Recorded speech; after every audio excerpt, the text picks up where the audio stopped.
जलाएंगे हम दीप हजार, आ रहे हैं मेरे सरकार।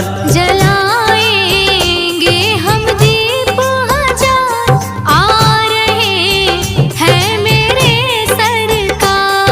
आ रहे हैं मेरे सरकार, आ रहे हैं मेरे सरकार।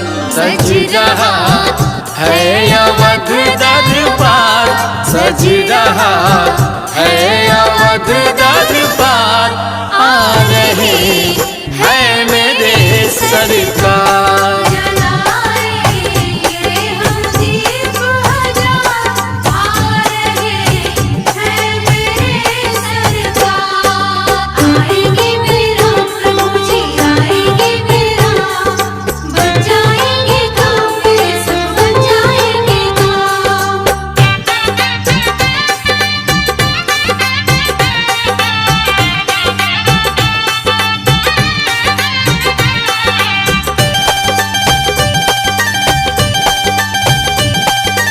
आज तो खुशियों का ना कोई भी किनारा है, धड़कनों से भी तेज सरजू जी की धारा है।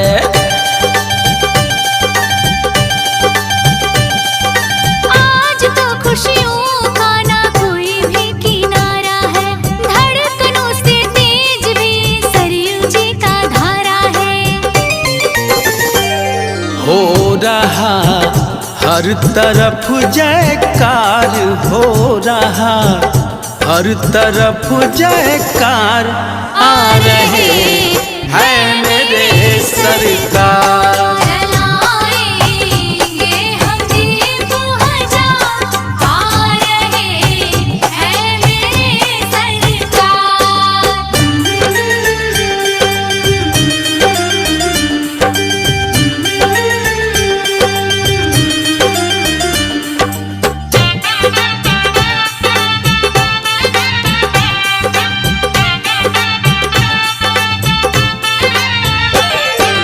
भोरे भी गुनगुना रहे अपनी रागों में, बंध रहे हैं सभी राम नाम धागों में।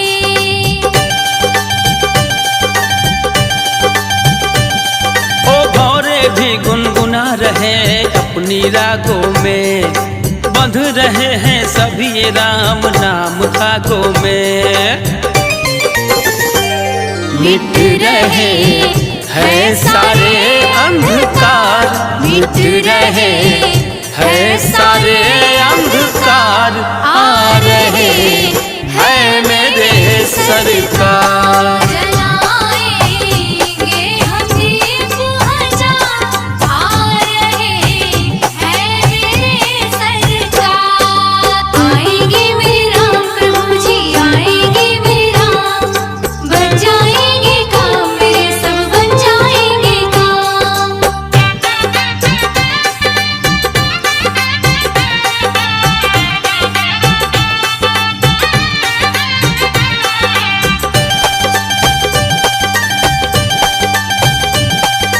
कर रहे हैं स्वागत तीनों माता दोनों भाई, खुशियों के आंसू सबके आंखों में है आई।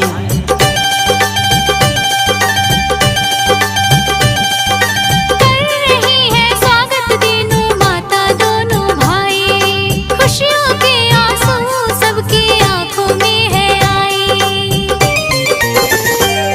मिट गया सब दुखों का भार, मिट गया सब दुखों का भार, आ